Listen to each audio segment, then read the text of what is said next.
नमस्कार दोस्तों, आप सुन रहे हैं शापित रात। आज जो कहानी मैं सुनाने जा रहा हूँ वो किसी फिल्म की नहीं है। ये मेरे अपने भाई रघुनाथ के साथ और मेरे साथ घटी हुई एक घटना है। मैं ये कहानी आप लोगों को सुनाने जा रहा हूँ। तो शुरू करते हैं आज की कहानी। हमारा गांव मध्य प्रदेश के एक कोने में घने जंगलों और पुराने तालाबों से घिरा हुआ है। लोग भोले हैं और मान्यताएं पुरानी। हर बात का हल या तो भगवान के भरोसे या किसी ओझा तांत्रिक के हाथ में होता है। मेरे चाचा का नाम था रघुनाथ। सीधे सादे किसान, हंसमुख, मेहनती और सबसे बढ़कर निडर। उन्हें डर शब्द की कोई परिभाषा नहीं मालूम थी। लेकिन उस बरसात की रात के बाद सब कुछ बदल गया। बारिश बहुत तेज थी और गांव के पास के श्मशान से आती गंध हवा में घुली हुई थी। भाई खेत से लौट रहे थे। कच्चा रास्ता दलदल बन चुका था, इसलिए उन्होंने दूसरे रास्ते से घर जाने का फैसला किया। नई पगडंडी जंगल के बीच से जाती थी। वहां एक पुराना तालाब, उसके पास एक वटवृक्ष था जिस तालाब में किसी औरत ने आत्महत्या की थी। लोग कहते थे उस पेड़ के पास रात में एक औरत बैठकर रोती है। भाई हंसते थे ऐसी बातों पर उस रात हंसी सूख गई। वो बताते थे जैसे ही वो पेड़ के पास पहुंचे उन्हें लगा कोई पीछे चल रहा है। बरसात के बीच किसी के पायल की हल्की छनक सुनाई दी। उन्होंने मुड़कर देखा, कुछ नहीं, सिर्फ अंधेरा और भीगी मिट्टी से उठती बदबू। पर फिर वो आवाज फिर आई, और इस बार कान के बिल्कुल पास। रघुनाथ। उन्होंने चौंक कर पीछे देखा, पर वहां कोई नहीं था। बारिश में भी उनकी पीठ ठंडी पड़ गई। उन्होंने तुरंत दौड़ लगाई और किसी तरह घर पहुंचे। उस रात उन्होंने कुछ नहीं बताया, पर सुबह उनका चेहरा फीका था। उन्होंने कहा, रात को किसी ने मेरा नाम पुकारा। माँ ने कहा, शायद थक गए होंगे। लेकिन अब हर रात वही आवाज आने लगी, कभी पेड़ से, कभी खिड़की के बाहर से। रघुनाथ, मुझे अकेला मत छोड़ो। तीसरे दिन भाई अचानक चुप हो गए। पूरा दिन कुछ नहीं बोले। शाम को जब गांव के लोग चौपाल पर बैठे थे, वो भी वहां पहुंचे, पर उनका चेहरा बदल गया था। आंखें नीचे और आवाज भारी। उन्होंने वहां बैठे पंडित से पूछा, अगर कोई आत्मा किसी से बात करे तो क्या उसे सुना जा सकता है? पंडित हंसकर बोले, रघु, तू पागल हो गया क्या? भाई मुस्कुराए नहीं, बस बोले, वो औरत मुझसे रोज बात करती है। सारे लोग चुप। रात को उन्होंने खिड़की खोली और अंदर से वही आवाज आई। घर वालों ने देखा, वो दीवार पर घूरते हुए बोले जा रहे थे, मैं आ जाऊंगा, बस एक बार दिख जा। माँ डर गई। अगले दिन गांव के ओझा ब्रिजनाथ बाबा को बुलाया गया। बाबा ने आते ही कहा, इस घर में हवा भारी है।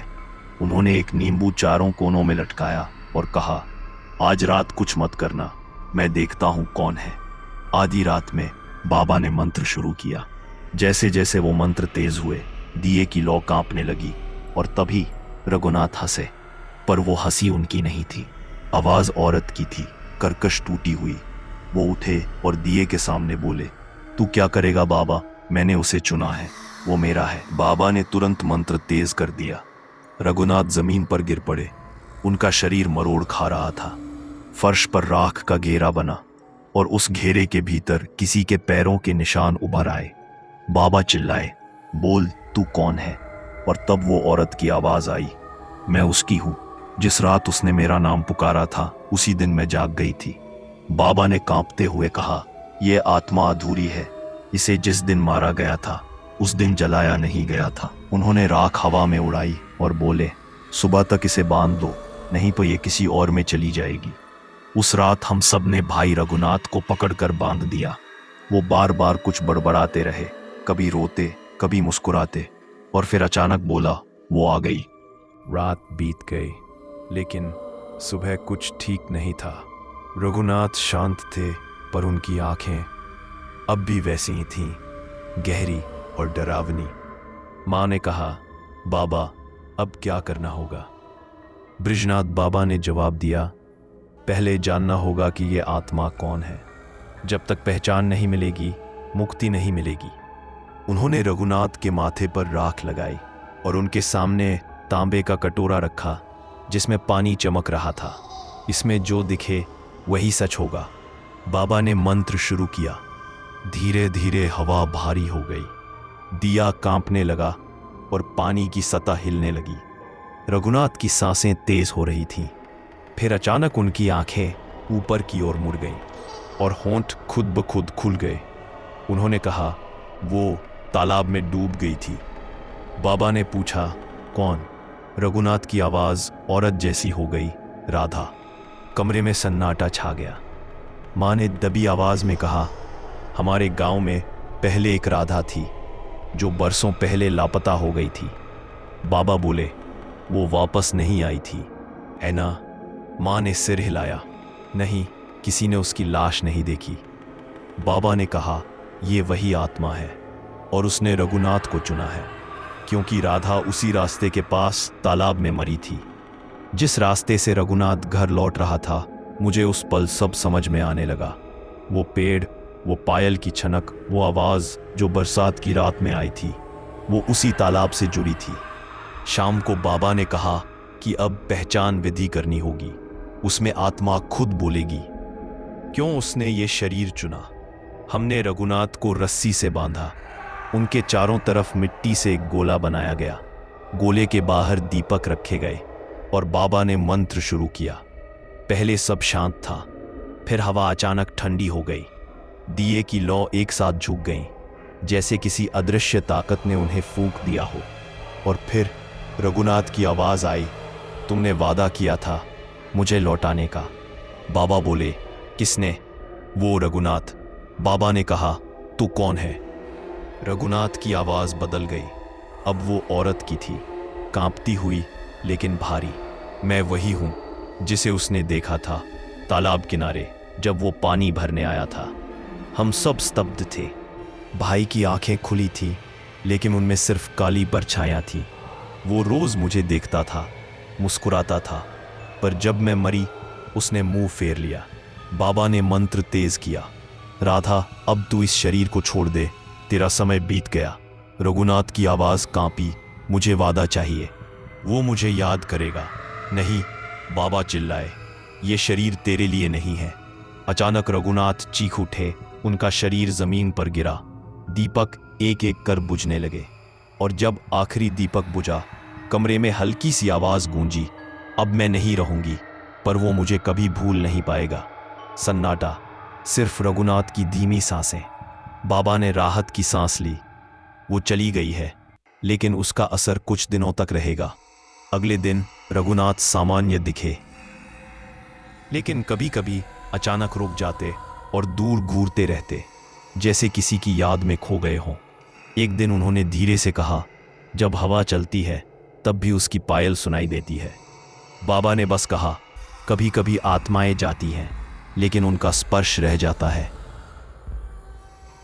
दिन बीत रहे थे, लेकिन भाई अब पहले जैसे नहीं रहे। चेहरे पर शांति थी, मगर आंखों में कहीं गहराई में एक बेचैनी। रात को वो अक्सर आंगन में बैठे रहते, बिना कुछ बोले, सिर्फ हवा में ताकते हुए। माँ कहती, रघु अंदर चलो, रात हो गई है। वो बस इतना कहते, बस थोड़ी देर और माँ, हवा अच्छी लग रही है। पर उस हवा में कुछ और भी था। कभी हल्की पायल की आवाज, कभी मिट्टी में किसी के चलने के निशान। एक रात जब सब सो गए थे, मैंने सुना, रघुनाथ अपने आप बात कर रहे थे। नहीं, अब मत बुला, तू चली जा, क्यों नहीं छोड़ती? मैं उठ गया, धीरे से दरवाजा खोला। वो आंगन में थे और उनके सामने खाली झूला हिल रहा था। हवा बंद थी, फिर भी झूला चल रहा था। और तभी धीरे धीरे वही पायल की छनक सुनाई दी। रघुनाथ के होंठ कांपे। राधा, ठंडी हवा चली, दिया बुझ गया और अंधेरे में बस एक स्त्री की आवाज आई, तूने वादा किया था। दिन बीत रहे थे, लेकिन भाई अब पहले जैसे नहीं रहे। चेहरे पर शांति थी, मगर आंखों में कहीं गहराई में एक बेचैनी। रात को वो अक्सर आंगन में बैठे रहते। वो आंगन में कहीं काने पर पसीना पहुंचा। बताया, मैंने कहा था। अब जब भी बताया, अब कुछ नहीं बोले, सिर्फ ब्रब्बी होना चाहिए। रात को वो अक्सर आंगन में परों का निशान दिखता। बोले, वो आत्मा फिर लौट आई है। जब वो पहुंचे तो उन्होंने घर में कदम रखते ही माथे पर पसीना पोंछा। बृजनाथ बाबा बोले, मैंने कहा था, अब क्यों नहीं बोला बला के? बोले, मैंने कहा था, अब कुछ नहीं बोला। माथे पर पसीना पोंछा। उसका अधूरा वादा है। आत्मा तब तक चैन नहीं पाती जब तक उसका वादा पूरा न हो। माँ बोली, अब क्या करें बाबा? बाबा ने कहा, हवन करना होगा, पर इस बार गांव के बाहर तालाब के पास। वहीं से सब शुरू हुआ था, वहीं खत्म होगा। उस रात का माहौल याद करके आज भी रोंगटे खड़े हो जाते हैं। पूरा गांव तालाब के पास इकट्ठा था। चारों ओर हवन के दीपक, राख की रेखा और बीच में रघुनाथ, जिन्हें बाबा ने मंत्रों के घेरे में बैठाया था। बाबा ने कहा, राधा, आज तुझे मुक्ति देनी है। तू इस देह से अलग हो जा। पहले सब शांत था, फिर अचानक तालाब का पानी अपने आप लहराने लगा। चारों तरफ ठंडी हवा चली, ऐसी कि दीपक कांपने लगे। और फिर एक परछाई पानी से उठी। वो स्त्री की आकृति थी, सफेद साड़ी में, बाल बिखरे हुए, चेहरा आधा दिख रहा था। वो धीरे धीरे बाबा की तरफ बढ़ी। उसकी आवाज आई, तू मेरा वादा भूल गया? रघुनाथ ने चीखते हुए कहा, नहीं, मैं नहीं भूला। वो वाक्य अधूरा रह गया, क्योंकि उसी पल तालाब का पानी उबलने लगा और बाबा के मंत्र अचानक रुक गए। बाबा ने कांपते हुए कहा, नहीं, ये आत्मा अब शांत नहीं रही, ये अब क्रोधित आत्मा बन चुकी है। राधा की आत्मा ने बाबा की तरफ देखा और हवा में कुछ फेंका। बाबा की माला जल उठी। जिसने मुझे रोकने की कोशिश की, वो अब मेरी तरह अधूरी मौत पाएगा। बाबा जमीन पर गिर पड़े। रघुनाथ रोते हुए बोले, राधा, माफ कर दे। वो बोली, वादा निभा या सबको साथ ले चल। बाबा ने आखिरी बार अपनी राख उठाई और मंत्र फूंका, भूत प्रेत बाधा नाशक मंत्र से। तेरी देह राख हो, तेरा बंधन टूटे। आसमान गरजा और राधा की आकृति हवा में बिखर गई। सिर्फ राख और दंड बची। सब कुछ शांत हो गया। रघुनाथ बेहोश पड़े थे। बाबा ने कहा, अब आत्मा तो चली गई है, लेकिन उसका वादा जिंदा है। 3 दिन तक रघुनाथ कुछ नहीं बोले। फिर एक शाम उन्होंने मुझसे कहा, मोहन, अगर मैं न रहूं तो उस तालाब के पास दिया जलाना। वो वहीं होगी, देखती रहेगी। और अगले दिन रघुनाथ का शरीर घर में मिला। चेहरे पर वही हल्की मुस्कान और उनके हाथ में पायल की टूटी हुई माला थी। दिन बीत रहे थे, लेकिन भाई अब पहले जैसे नहीं रहे। चेहरे पर शांति थी, मगर आंखों में कहीं गहराई में एक बेचैनी। रात को वो अक्सर आंगन में बैठे रहते, बिना कुछ बोले, सिर्फ हवा में ताकते हुए। माँ कहती, रघु, अंदर चलो, रात हो गई है। वो बस इतना कहते, बस थोड़ी देर और माँ, हवा अच्छी लग रही है। पर उस हवा में कुछ और भी था। कभी हल्की पायल की आवाज़, कभी मिट्टी में किसी के चलने के निशान। एक रात जब सब सो गए थे, मैंने सुना, रघुनाथ अपने आप बात कर रहे थे। नहीं, अब मत बुला, तू चली जा, क्यों नहीं छोड़ती? मैं उठ गया, धीरे से दरवाज़ा खोला। वो आंगन में थे और उनके सामने खाली झूला हिल रहा था। हवा बंद थी, फिर भी झूला चल रहा था। और तभी धीरे धीरे वही पायल की छनक सुनाई दी। रघुनाथ के होंठ कांपे। राधा, एक ठंडी हवा चली, दिया बुझ गया और अंधेरे में बस एक स्त्री की आवाज आई, तूने वादा किया था। अगली सुबह उन्होंने किसी से कुछ नहीं कहा, पर गांव में बातें होने लगी। कभी रात में उनके घर के आसपास किसी औरत की परछाई दिखती, कभी आंगन में पैरों के निशान मिलते हैं। लोग कहने लगे, वो आत्मा फिर लौट आई है। हमने तुरंत बाबा बृजनाथ को खबर भेजी। जब वो पहुंचे तो उन्होंने घर में कदम रखते ही माथे पर पसीना पहुंचा। बृजनाथ बाबा बोले, मैंने कहा था, उसका अधूरा वादा है। आत्मा तब तक चैन नहीं पाती जब तक उसका वादा पूरा ना हो। माँ बोली, अब क्या करें बाबा? बाबा ने कहा, हवन करना होगा, पर इस बार गांव के बाहर तालाब के पास। वहीं से सब शुरू हुआ था, वही खत्म होगा। उस रात का माहौल याद करके आज भी रोंगटे खड़े हो जाते हैं। पूरा गांव तालाब के पास इकट्ठा था। चारों ओर हवन के दीपक, राख की रेखा और बीच में रघुनाथ, जिन्हें बाबा ने मंत्रों के घेरे में बैठाया था।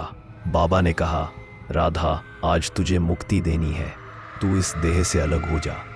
पहले सब शांत था, फिर अचानक तालाब का पानी अपने आप लहराने लगा।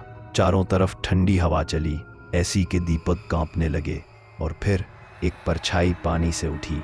वो स्त्री की आकृति थी, सफेद साड़ी में, बाल बिखरे हुए, चेहरा आधा दिख रहा था। वो धीरे धीरे बाबा की तरफ बढ़ी। उसकी आवाज आई, तू मेरा वादा भूल गया। रघुनाथ ने चीखते हुए कहा, नहीं, मैं नहीं भूला। वो वाक्य अधूरा रह गया, क्योंकि उसी पल तालाब का पानी उबलने लगा और बाबा के मंत्र अचानक रुक गए। बाबा ने कांपते हुए कहा, नहीं, यह आत्मा अब शांत नहीं रही, यह अब क्रोधित आत्मा बन चुकी है। राधा की आत्मा ने बाबा की तरफ देखा और हवा में कुछ फेंका। बाबा की माला जल उठी। जिसने मुझे रोकने की कोशिश की, वो अब मेरी तरह अधूरी मौत पाएगा। बाबा जमीन पर गिर पड़े। रघुनाथ रोते हुए बोले, राधा, माफ कर दे। वो बोली, वादा निभा या सबको साथ ले चल। बाबा ने आखिरी बार अपनी राख उठाई और मंत्र फूंका, भूत प्रेत बाधा नाशक मंत्र से तेरी देह राख हो, तेरा बंधन टूटे। आसमान गरजा और राधा की आकृति हवा में बिखर गई। सिर्फ राख और दंड बची। सब कुछ शांत हो गया। रघुनाथ बेहोश पड़े थे। बाबा ने कहा, अब आत्मा तो चली गई है, लेकिन उसका वादा जिंदा है। 3 दिन तक रघुनाथ कुछ नहीं बोले। फिर एक शाम उन्होंने मुझसे कहा, मोहन, अगर मैं ना रहूं तो उस तालाब के पास दिया जलाना, वो वहीं होगी, देखती रहेगी। और अगले दिन रघुनाथ का शरीर घर में मिला। चेहरे पर वही हल्की मुस्कान और उनके हाथ में पायल की टूटी हुई माला थी। आपा, भाई की मौत को 10 साल बीत चुके थे। गांव की जिंदगी बदल गई थी। नई सड़कें, बिजली, स्कूल, पर तालाब वहीं था, पुराना, शांत और हमेशा की तरह ठंडा। गांव के लोग अब भी उस तालाब के पास नहीं जाते थे। कहते थे, रात को वहां किसी के रोने की आवाज आती है। मुझे शुरू में लगा कि ये बस डर की कहानी है, पर अंदर कहीं मुझे ये जानने की बेचैनी थी कि क्या राधा वाकई चली गई थी या अब भी वहीं है। एक दिन पूर्णिमा की रात थी। आसमान में चांद पूरा था और हवा में वही पुरानी नमी जो बचपन में भाई के आसपास महसूस होती थी। मैंने अकेले ही तालाब जाने का निश्चय किया। हाथ में टॉर्च और अगरबत्ती की डिब्बी लेकर धीरे धीरे तालाब की ओर चला। गांव के किनारे तक आवाजें आती रहीं, कुत्तों के भौंकने की, झींगुरों की। पर जैसे ही मैं तालाब के पास पहुंचा, सब आवाजें गायब हो गईं। बस सन्नाटा, ऐसा सन्नाटा कि अपनी सांसें सुनाई देने लगी।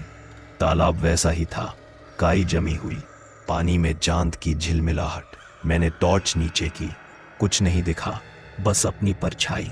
पर तभी तालाब के बीच में हल्की रोशनी जल उठी, जैसे कोई दिया पानी में तैर रहा हो।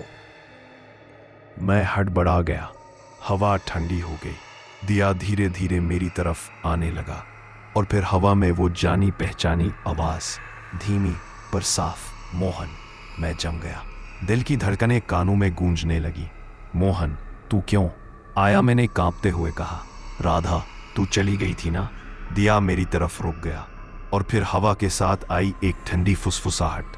वो चला गया, पर मैं अभी भी उसका इंतजार करती हूँ। मैं पीछे हटने लगा, पर मेरे पैरों के नीचे मिट्टी धंसने लगी। पानी से एक हाथ बाहर निकला, सफेद, सड़ा हुआ पर जिंदा। वो हाथ धीरे धीरे मेरी तरफ बढ़ा। मैंने पूरी ताकत से खुद को खींचा और पीछे गिर पड़ा। टॉर्च गिर गई, अंधेरा छा गया। अब बस आवाजें थी, हवा में पायल की छनक और किसी औरत की सांसें, बिल्कुल मेरे कान के पास। राधा ने कहा, तू उसे याद करता है ना? मोहन ने कहा, नहीं। मोहन ने झूठ बोला है। अचानक उसके माथे पर ठंडी उंगलियां महसूस हुई। उसने आंखें खोली और सामने वही चेहरा, राधा का चेहरा, आधा गीला आधा राख जैसा। आंखों में वो अधूरी चाहत और होठों पर वही सवाल, क्यों तोड़ दिया वादा? मेरे मुंह से आवाज नहीं निकली। मैं कांपते हुए कहा, मैं नहीं, वो था। वो हंसी, धीमी, टूटी हुई, दर्द भरी। तो तू उसकी जगह है। मैं पीछे हट गया, पर तभी हवा में राख का तूफान उठा और तालाब से उठती लहरें जमीन पर गिरने लगी। मैंने भागने की कोशिश की, पर पैर भारी हो गए और तभी अचानक किसी ने मेरा नाम पुकारा, मोहन। मैंने पीछे देखा, बाबा बृजनाथ खड़े थे, चेहरा झुर्रियों से भरा, पर वही तेज आंखें। बृजनाथ बाबा बोले, मैंने कहा था ना वो वापस आएगी।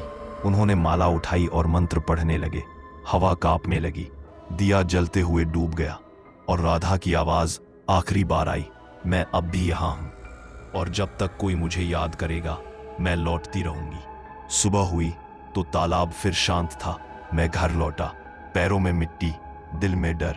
बाबा ने बस एक बात कही, अब तू उसे जगा चुका है, अब वो तेरे पीछे है।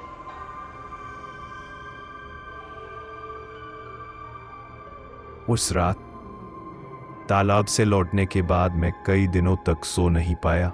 खिड़की से आती हल्की हवा, दीवार पर चांद की परछाई पड़ रही थी।